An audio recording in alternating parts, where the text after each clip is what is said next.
10장 1절부터 16절까지 제가 공부합니다. 그때 아말렉이 와서 이스라엘과 미디안에서 싸우니라. 모세가 여호수아에게 이르되 우리를 위하여 사람들을 택하여 나가서 아말렉과 싸우라. 내일 내가 하나님의 지팡이를 손에 잡고 산 꼭대기에 서리라. 여호수아가 모세의 말대로 행하여 아말렉과 싸우고 모세와 아론과 훌은 산 꼭대기에 올라가서 모세가 손을 들면 이스라엘이 이기고 손을 들이면 아말렉이 이기더니 모세의 팔이 피곤함에 그들이 돌을 가져다가 모세의 아래에 놓아 그가 그 위에 앉게 하고 아론과 훌이 한 사람은 이쪽에서 한 사람은 저쪽에서 모세의 손을 붙들어 올렸더니 그 손이 해가 지도록 내려오지 아니한지라. 여호수아가 칼날로 아말렉과 그 백성을 쳐서 무찌르니라. 여호와께서 모세에게 이르시되 이것을 기록하여 기념하게 하고 여호수아의 귀에 외워 들리게 들으라. 내가 아말렉을 없이하여 천하에서 기업도 못하게 하리라. 모세가 제단을 쌓고 그의 이름을 여호와 니시라 하고 이르되 여호와께서 맹세하시기를 여호와가 아말렉과 더불어 대대로 싸우리라 하셨다 했더라. 아멘. 찬양하겠습니다.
기독교의 신학자, 노르웨이의 신학자 할레스 변사가 있습니다. 할레스 변사람이 기독교 고전이라고 하는 책을 지금도 기독교 고전이라는 책을 썼는데 그 책의 이름이 뭐냐, 제목이 기도라는 책의 제목입니다. 이 책에서 그가 묻습니다. 왜 기도하는가? 왜 기도하는가? 무기력 때문에 기도한다는 겁니다. 우리는 아무것도 할 수 없기 때문에 기도한다는 겁니다. 그래서 그가 가장 좋은 기도의 모델을 알려주는데 마가복음 9장에 나오는 귀신 들린 아들을 둔 아버지에 대한 얘기입니다. 예수님이 산에서 내려오자 귀신 들린 아들을 낳는 아버지가 예수님께 나오지 않습니까? 예수님, 내 아들을 살려주셨어. 그렇게 말하는 순간에 아이가 경련을 일으키며 금방 죽어가지 않습니까? 도대체 이 아버지가 아들을 위해서 할 수 있는 것은 아무것도 없습니다. 그저 무기력한 뿐인데, 그렇지만 그 아무것도 할 수 없지만은 포기하지 않고 내 모습 그대로 예수님께 나왔습니다. 이것이 기도하는 겁니다. 그리고 말합니다. 주님, 내 아들을 불쌍히 여기셔서 할 수만 있으면 내 아들을 살려주셔서. 예수님 뭐라고 합니까? 할 수 있거든요. 무슨 말이냐? 믿는 자에게는 능치 못할 일이 없느니라. 그 순간 아버지가 이런 얘기를 합니다. 내가 믿나이다. 내 믿음 없는 걸 도와주소서. 최고의 기도가 뭐냐? 할 수 없는 내가 있는 모습 그대로 예수님께 나오는 무기력한 내가 예수님께 그 문제를 가지고 내가 어떻게 해볼 수 없지만 가지고 나오는 게 최고의 기도입니다. 최고의 믿음은 또 뭐냐? 믿음 없는 내가 믿음 없다는 것을 고백하며 하나님께 나오는 겁니다. 여러분 어떻습니까? 살아가면서 나는 참 약하다고 생각하십니까? 무기력하다고 생각하십니까? 그렇다면 여러분은 기도하기에 딱 좋은 조건을 갖고 있는 겁니다. 그 모습 그대로 예수님께 나가기만 하면 되는 것입니다. 여러분 기도하면 반드시 하나님이 도와준다는 것을 믿습니까? 아멘. 왜 도와주십니까? 우리가 약하기 때문인 것이고, 약하기 때문에 기도하면 어떻게 되느냐? 하나님이 도와주시는 것이고, 그것도 반드시 도와주신다는 겁니다. 우리가 필요할 때 도와주시고 하나님의 방법대로 도와주시는 겁니다. 성경의 사람들은 기도할 때 하나님의 도움을 많이 받습니다. 출애굽을 하던 그 시점에서만 해도 이스라엘 백성들이 할 수 있는 것은 아무것도 없었습니다. 그저 애굽의 노예살이 하면서 종살이 하면서 그들이 시키는 것만 하지 않습니까? 그래서 하나님은 모세를 통해서 백성들에게 너는 두려워하지 말고 가만히 서서 여호와께서 오늘날 너희를 위하여 행하시는 구원을 보라 라고 합니다. 출애굽 과정 속에서 그 애굽에 있을 때부터 아무것도 할 수 없었던 그 이스라엘 백성들이 출애굽 과정들을 통해서 이스라엘 백성들은 그냥 가만히 있으라는 겁니다. 하나님이 얼마나 위대한 일을 행하시는지, 하나님이 얼마나 능하게 일하시는지를 그냥 보기만 하라는 것입니다. 그래서 10가지 재앙으로 바로왕과 애굽을 칠 때에도, 홍해가 갈라질 때에도, 추적해 오던 애굽 군대가 멸망할 때에도 이스라엘 백성들은 한 일이 아무것도 없었습니다. 하나님이 이루시는 일을 구경하고 박수치고 기뻐할 정도밖에 없지 않습니까? 그런데 오늘 본문은 사정이 좀 다릅니다. 하나님께서 모세에게 말씀하시기를 나가 싸우라고 명령을 합니다. 지금 여러분 앞에 싸움이라는 과제가 주어졌습니까? 신앙생활이 어려워졌습니까? 시험이 있습니까? 그 얘기는 무슨 얘기냐? 그만큼 여러분들의 믿음이 성장했다 이런 얘기입니다.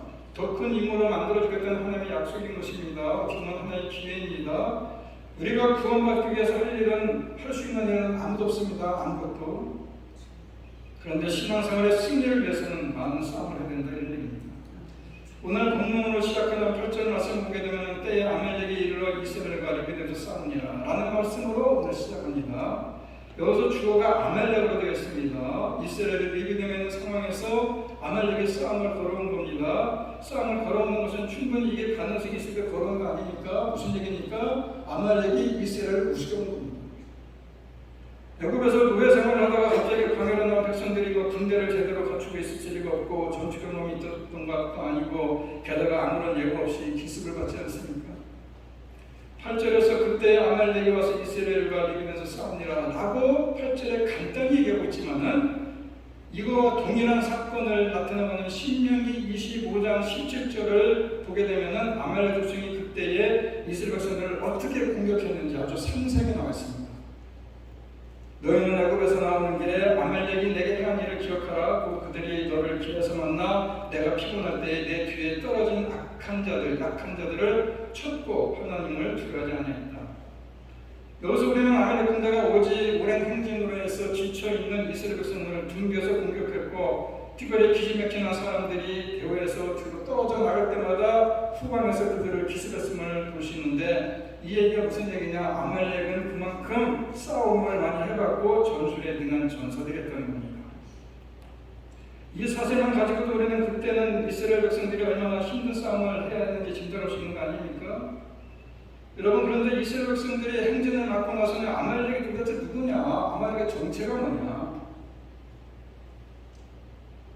창세기 36장 11절에 보게 되면 에서의 아들 엘리바스의 첫 뒷나는 아말렉을 엘리바스에게서 나느니, 에서의 아들이 엘리바스고 엘리바스의 아들이 바로 아말렉이라는 겁니다. 다시 말해서 아말렉이 누구냐? 에서의 손자입니다.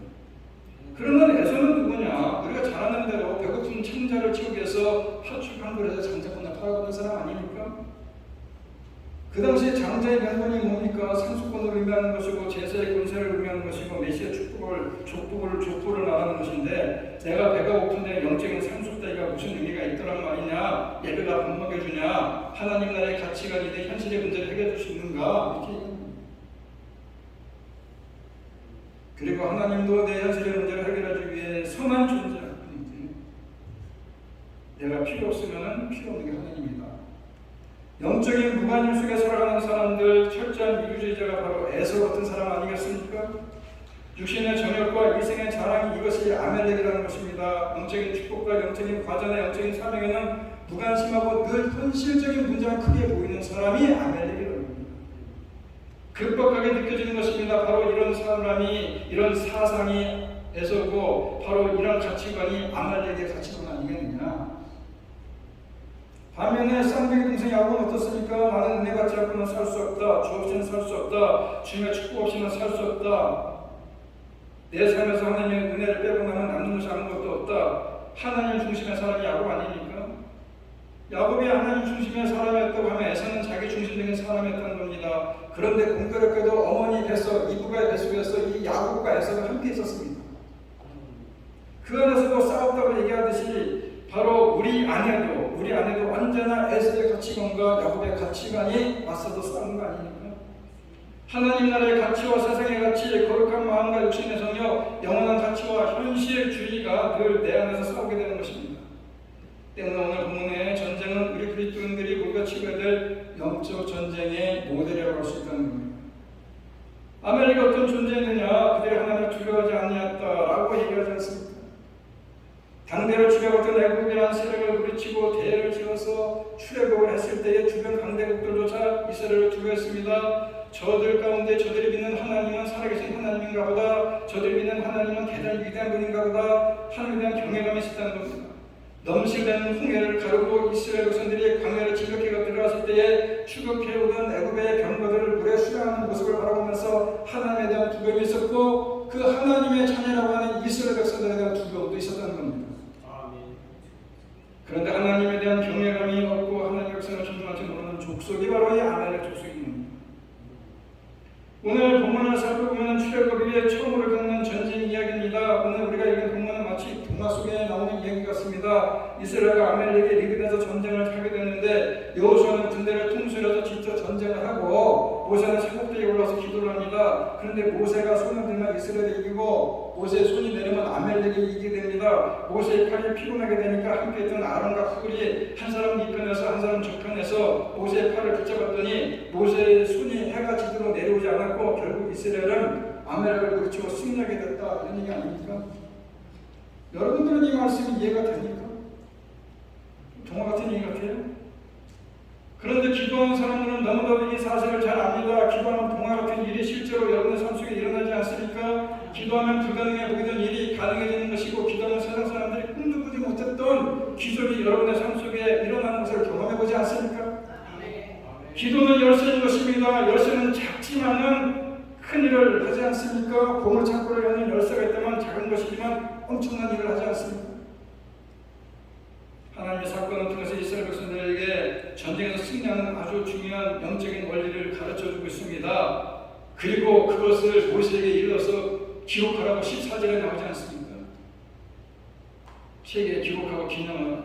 앞으로 가나안 땅에 들어가서 전쟁을 수행할 여호수아의 귀에 아주 귀에 못이 박히도록 외워서 듣게 하라.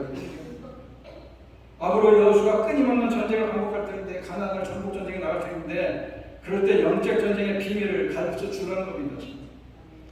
단순히 아말렉과의 전쟁에서 이스라엘 백성이 싸워 이겼다는 교훈이 아니라 오늘을 살아가는 오고 오는 모든 세대 속에 하나님의 자녀들이, 하나님의 백성들이 악한 마귀와 어떤 영적 전쟁을 한바탕 치유해야 될 때 어떻게 하는 승리할 수 있는가를 보여주는 대목 아닙니까?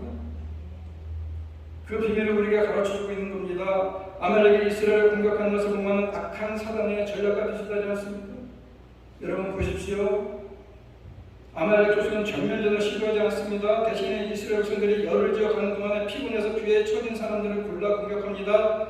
뒤에 처진 사람들이 누굽니까? 약하고 병든 사람들, 피곤에 지쳐있는 사람들, 이들이 바로 아말렉의 주 공격 대상 아닙니까? 악한 사단도 아말렉처럼 하나님의 백성들을 공격합니다. 사단의 공격 대상이 되는 사람이 어떤 사람입니까? 본문에 의하면 하나님의 백성들의 행렬 뒤에 축 처진 사람들 아닙니까? 믿음의 행렬에서 뒤처진 사람, 은혜의 자리에서 멀어진 사람, 교회의 비전에서 멀리 처진 사람, 믿음의 확신이 없어서 방황하는 사람, 중심 자리에 몸을 던지지 못하고 견죽이나 올리며 구별꾼처럼 신앙생활하는 사람, 이런 사람들이 악한 사단 아말렉의 공격의 대상이 되는 거 아니겠습니까? 오늘도 사단은 말씀으로 무장하고 성령으로 무장하고 공동체 중심에 서서 서로가 서로를 붙들어주는 은혜의 삶을 살아가는 사람들에게는 넘보지도 못합니다. 거들떠보지도 못한다는 겁니다. 오늘날 우리는 무엇 때문에 기도하지 못한다고 핑계를 댈 때가 얼마나 많습니까? 핑계에 속지 말아야 합니다. 하나님은 핑계대고 소용없습니다. 하나님에게 앞에는 절대로 통하지 않습니다. 마귀는 고명한 방법으로 우리들로 하여금 기도하지 못하게 방해한다는 사실을 아십니까? 너무나 바쁘게 일을 해야 하기 때문에 기도할 틈도 기도할 체력도 없습니다. 만날 사람이 너무 많아서 기도할 시간이 없습니다. 해야 할 일이 너무 많아서 기도할 틈이 없습니다. 가야 할 곳이 너무나 많아서 기도할 틈이 없습니다. 내가 즐겨야 할 것이 너무나 많아서 기도할 시간이 없습니다. 그러다 보니 기도하지 못하는 것이 너무나 당연해 보입니다. 하지만 하나님은 그 당연한 것을 절대로 참작하지 않습니다. 지금 유기라고 모두들 말을 하는데, 하지만 유기의 원인은 뭐 기도의 유기 아닙니까? 기도만 살아난다면 문제는 없는 겁니다. 기도만 살아난다면 우리의 가정의 자녀들 문제가 없습니다. 기도만 살아난다면 내가 살아가도 문제가 없습니다. 하나님은 쉬는 대로 거두게 하시는 것이 하나님의 원칙 아닙니까? 기도는 능력의 씨앗을 심는 것이고, 기도는 축복의 씨앗을 심는 것입니다. 기도가 없으면 능력도 없는 것이고, 기도가 작으면 능력도 작은 것이고, 기도가 많으면 능력도 많은 것입니다. 기도를 하고 하지 않는 것은 우리의 자유입니다. 하지만 하나님의 능력이나 하나님의 축복은 절대로 우리의 자유대로 되지 않습니다. 그래서 히브리서 12장 11절에서 말씀하시기를 피곤한 손과 연약한 무릎을 일으켜 세우라고 얘기합니다. 결심하고 무릎을 세워 기도하라는 것입니다. 여러분 본문을 보게 되면 아말렉과의 전쟁은 결코 만만하지 않습니다. 이스라엘이 아말렉을 일방적으로 이긴 것이 아닙니다. 하루 종일 밀고 밀리는 팽팽한 싸움을 합니다. 9절에 내일이라는 단어가 나옵니다. 이것을 보면 전쟁은 며칠간 계속될 수 있다는 얘기 아닙니까? 그런데 재미있는 것은 모세가 손을 들면 이기고 손을 내리면 지는 것입니다. 여호수아가 어떤 전략을 가지고 있느냐, 군대의 숫자가 많으냐 적으냐, 어떤 무기를 갖고 싸우느냐, 이것이 전쟁의 승패를 결정하는 것이 아니라 11절에 보게 되면 모세가 손을 들면 이스라엘이 이기고 손을 내리면 아말렉이 이기느니라고 말하는 것을 보면서 여기서 도대체 모세가 손을 든다는 것이 무엇을 의미하냐 이런 얘기입니다. 또 손을 드는 게 뭐 대수로운 거냐? 그런데 여기는 의미가 있는 겁니다. 여러분 손을 든다는 것은 항복한다는 것을 얘기하는 것입니다. 세상에서는 내가 죽으면 망하는 것입니다. 그러나 영적인 세상에서는 내가 죽으면 가정이 살고 교회가 살고 내 일터가 살아난다 이런 얘기입니다. 세상 전쟁에서는 항복하면 그 길로 끝장이지만은 그러나 영적인 전쟁에서는 두 손을 들고 항복하면 그때 바로 승리가 시작되는 겁니다. 하나님 내가 당신에게 항복합니다. 나는 사령관이 아닙니다. 나는 주의관입니다. 이 전쟁의 승패는 나한테 달리는 것이 아니라 하나님의 손에 달려 있습니다. 나는 내 사업장의 사장이 아닙니다. 나는 내 가정의 호주가 아닙니다. 내 인생의 주인은 내가 아닙니다. 하나님 당신에게 내가 항복합니다. 나를 사용하여 주시고 항복하는 것 아니겠습니까? 모세가 손을 들었다. 누구를 향해 손을 들었다는 겁니까? 하나님을 향해서 손을 들었다는 것입니다. 손을 들었다는 것은 기도했다는 것입니다. 이제 결론은 분명해지지 않습니까? 우리 하나님의 백성들은 아무리 피곤해도 기도를 멈추면 안 된다는 겁니다. 내 기도의 성이 올라가면 우리 가정의 승리가 올라갈 것이지만 내가 피곤하여 내 손의 기도가 멈춰지면 나는 실패할 수도 있겠구나 하는 것 아닙니까? 영적인 전쟁은 기도의 싸움이다 하는 것입니다. 그러나 손을 들고 있는 모세가 피곤할 수밖에 없지 않겠어요? 그때 아론과 홀이 모세의 손을 붙들어주는 것입니다. 한 사람은 모세의 형이고 한 사람은 모세의 매형입니다. 세 사람 다 노인 아닙니까? 무슨 힘이 남아서 누가 누구의 팔을 붙들어줄 수 있다는 얘기겠어요? 그러나 마지막 남은 힘을 다해서 사랑하는 사람의 팔을 붙들어줄 때 놀라운 영적인 능력이 나타나기 시작한다 이런 얘기예요. 여러분 인생을 살아가다가 나 혼자 서 있기도 힘든데 내가 누구의 팔을 들어준다는 얘기입니까? 나 혼자 일어서 있기도 힘내 지치는데 내가 또 누구의 팔을 붙들어준다는 얘기입니까? 이렇게 얘기할 수 있습니다. 그런데 교회에서 여러분들이 목사의 팔을 붙들어주고 장로의 편을 붙들어주고 권사의 팔을 붙들어주면은 힘에 지쳐 쓰러져 있는 구역 식구들이 서로의 손을 팔을 붙들기 시작하면 거기에 성령의 기름 부심이 있는 것이고 그곳에 하나님의 복을 주시는 것이고 일어설 수 있는 용기를 주신다 이런 얘기입니다. 여러분 한번 이런 생각 해볼 수 있어요. 모세의 손도 우리가 똑같은 손인데 꼭 모세의 손이 들어갈 거냐? 아론과 홀이 답답해서 지들이 손들면 안 되느냐? 아니면 젊은 장수가 올라가서 대신 손들고 쓰면 안 되겠느냐? 그런데 여러분 모세 손에는 하나님의 능력을 상징하는 지팡이가 들어있다고 얘기합니다. 모세가 지팡이 들고 손을 들고 싶은 것입니다. 그 지팡이가 어떤 지팡이입니까? 애굽에 10대 재앙을 내릴 때 하나님의 능력을 수행했던 지팡이였고 홍해를 가는 지팡이였고 반석을 쳐서 물을 냈던 기적의 지팡이 아닙니까? 모세는 그 지팡이를 잡은 손을 들어 하나님의 능력을 간절히 구했던 것입니다. 그러나 하나님께서 다시금 건너오리 역사해 주시도록 기도를 드리고 있는 거 아닙니까? 여러분 능력의 손을 든다는 것입니다. 무슨 얘기냐? 기도할 때 우리의 기도가 하나님의 권능과 붙어질 수 있도록 하나님의 권세에 연결될 수 있도록 우리가 그렇게 기도하는 것입니다. 그럼 오늘도 우리가 하나님의 능력을 맛볼 수 있는 것입니다. 그래서 귀신이 물러가게 될 것이고 병든 자가 낫게 될 것이고 문제가 해결될 것이고 안 되던 일이 될 것이고 닫힌 문이 열리게 되는 복을 받을 수 있다 이런 얘기입니다.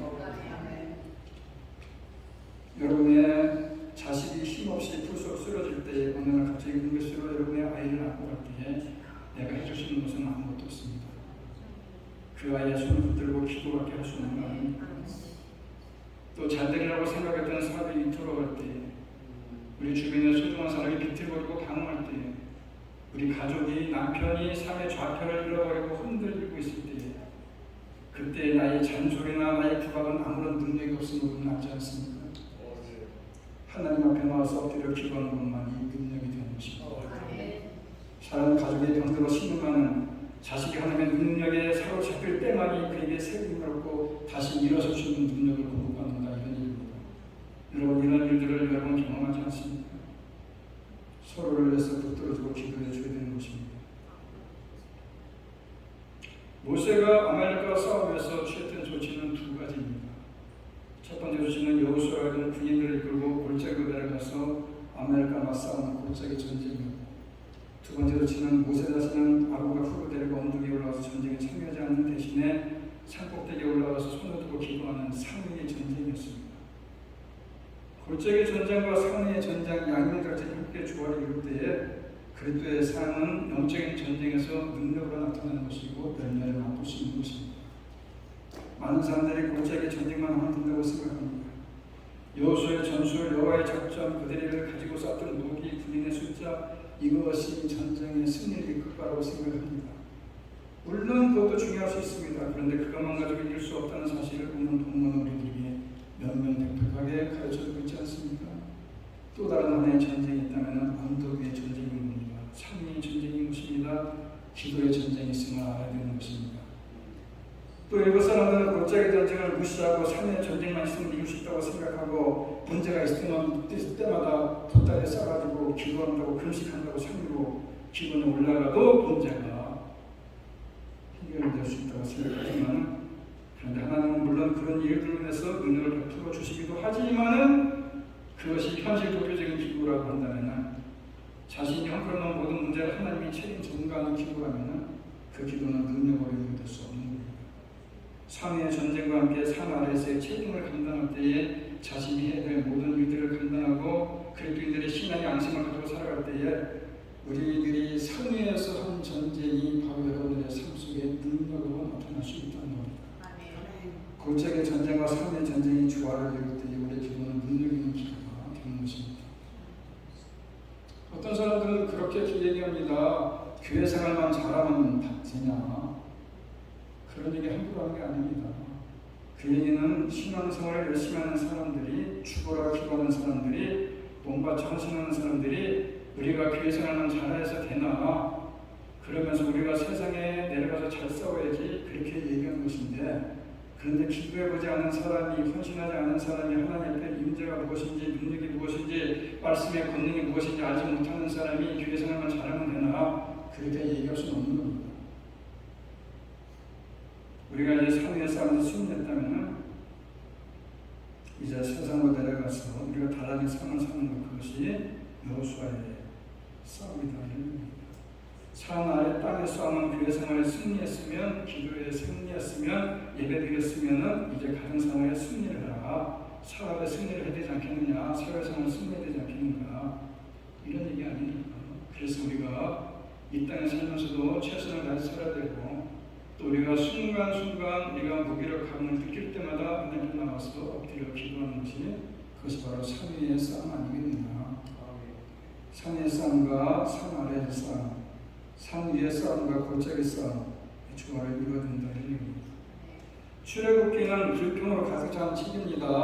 그런데 유독 아말렉과의 싸움에서는 불평이 없습니다. 불평이 없는 유일한 사건인데 이게 얼마나 멋진 싸움입니까? 우리가 기도하기 전까지는 기도보다 우선되는 것은 없는 것입니다.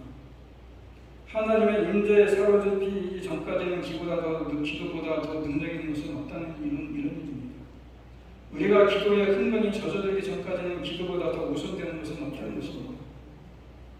그런데 기도하고 나면은, 하나님의 임재에 연결되고 나면은, 말씀에 사로잡히고 나면은, 하나님의 은혜가 우리 가운데 부어지고 나면은 어마어마한 영적인 일들이 우리 가운데 일어난다, 이런 일입니다.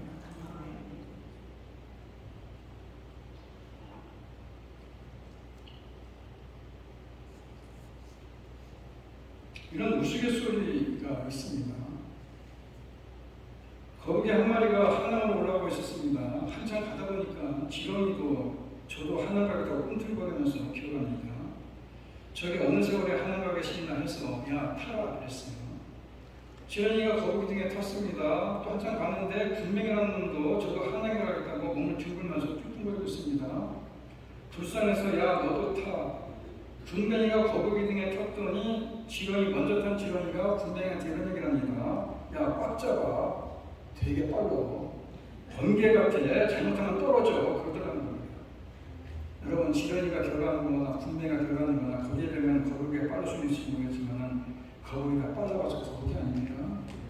비행기가 있다는 것은 그들이 알 리가 없는 것이고 제트기가 있다는 것은 그들이 알 리가 없다는 것입니다. 우리의 능력으로만 살려고 하는 것이 거북이고 군뱅이고 지렁이 같은 삶을 살 수 있지만은, 그런데 비행기 같은 성령의 능력이 있는 것이고 제트기 같은 하나님의 능력이 있다는 것입니다. 하나님의 권세가 있다는 것입니다. 이것을 믿으라는 것입니다. 여러분, 오늘 16절까지 되는데 8절부터 8절에서는 주어가 뭘로 시작합니까? 아멜렉이 이스라엘과 미디안 싸움이다. 아멜렉이 죽습니다. 싸움을 거는 게 아멜렉 아닙니까? 그래서 이 싸움이 혼란 속에 이루어집니다. 그런데 우리가 기도하고 났더니, 하나님 앞에 붙들리고 났더니 마지막 16절에 여호와가 싸우니라 이렇게 합니다. 주어가 달라졌어요. 처음에는 아말렉이 주어인데 이제 마지막 16절에 보기에는 여호와로 주어가 바뀝니다. 이 싸움은 결국 여호와 하나님을 대적하는 싸움이 결국 말지 않습니까? 내 싸움이 하나님의 싸움이 되어버리고 말지 않습니까? 우리가 기도할 때 우리의 문제는 하나님의 문제로 바뀌게 된다는 것을 알아야 된다, 이런 얘기입니다. 우리가 기도할 때에 이 거대한 영적 전쟁이 이제 하나님의 전쟁으로 바뀌게 될 줄을 우리가 기억해야 된다, 이런 얘기입니다. 그래서 15절에 여호와 니시라고 하셨습니다. 여호와 니시가 뭡니까? 여호와는 나의 깃발이라는 뜻입니다. 여호와는 나의 승리라는 뜻입니다. 내 문제가 하나님의 문제로 바뀌어져서 이제 내 영적 전쟁이 하나님의 영적 전쟁으로 바뀌어서 하나님의 전쟁으로 싸우게 되면은 결론은 뭐냐? 여호와 니시, 여호와는 나의 깃발, 여호와는 나의 승리. 결국 승리를 바꾸는 것은 누굽니까? 바로 저와 여러분 아니겠습니까? 그래서 기도하라는 것입니다. 하나님 앞에 우리의 가정을 맡기시고 우리의 자식들을 맡기시고 우리의 삶을 맡기시고 우리의 사업장을 맡기시고 우리의 일터를 맡겨보라는 것입니다. 그래서 성령의 불이 밝혀지고 기도의 불이 밝혀지면은 여러분들의 미래가 희망의 역사가 서로 펼쳐지는 놀라운 역사를 경험할 수 있다, 이런 얘기예요. 바라기도 오늘 이 말씀을 통해서 우리가 기도하고 났더니 내 문제가 하나님의 문제가 됐다. 하늘에 붙들고 났더니 하나님이 대신 싸워주시더라. 이것이 이스라엘 후손들에게 대대로 기록하는 하나님의 명령이고, 그것이 바로 가나안 전쟁을 앞에 두고 있는 여호수아에게 귀에 못이 박히도록 외우라고 하는 하나님의 음성 아니겠습니까?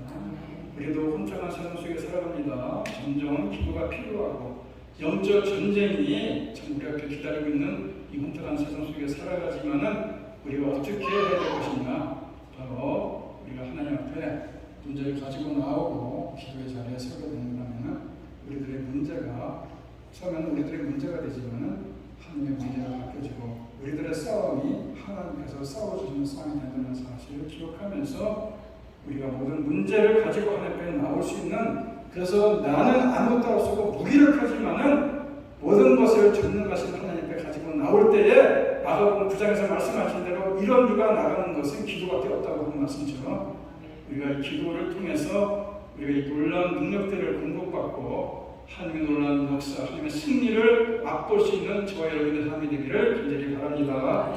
다같이 일어나서 함께 찬양을 원합니다. 우리가 주님 앞에 나와서 주님을 바라보고 기도하는 동안 하나님께서 인자한 귀로서 언제나 우리들에게 기울을 기울여 주시고, 그래서 어둠의 밝은 빛을 비춰주시고 우리들의 작은 신음에도 응답해 주신다는 사실을 기억하면서 우리가 어느 곳에 있든지 무기력할 때마다, 참으로 내가 문제가 생길 때마다, 힘들고 어려울 때마다 주님을 바라보면서 주님의 모든 문제를 가지고 그 모습 그대로 나와서 해결받을 수 있는 저희가 되겠다는 마음에 다짐을 하면서 함께 찬양하기 원합니다.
모습 그대로 주님께 가지고 나와서 우리들의 무기력한 모습, 우리들의 모든 문제 주님께 내려놓고 기도할 수 있는 믿음의 권속들이 되어져서 우리의 기도의 불을 밝힘을 통해서 주님으로부터 참으로 귀한 응답의 기쁨을 낳을 뿐만 아니라 주님이 해결해준 놀라운 손길을 경험하는 귀하고 복된 성도님들이 다 되게 하여 주옵소서. 이제는 우리 주 예수 그리스도의 은혜와 하나님 아버지의 극진하신 사랑과 성령님의 교통하심이 우리가 기도의 불을 밝혀서 늘 모든 것을 주님과 내려놓고 감동을 통해서 응답의 기쁨과 더불어 살아가고 이 시간 마음의 다짐함의 이전을 나가는 주님의 귀한 성령 선조들 머리머리 위에와 두꺼운 가정과 일터와 자녀들 위해 이제부터 영원토록 함께 있을지어다. 아멘.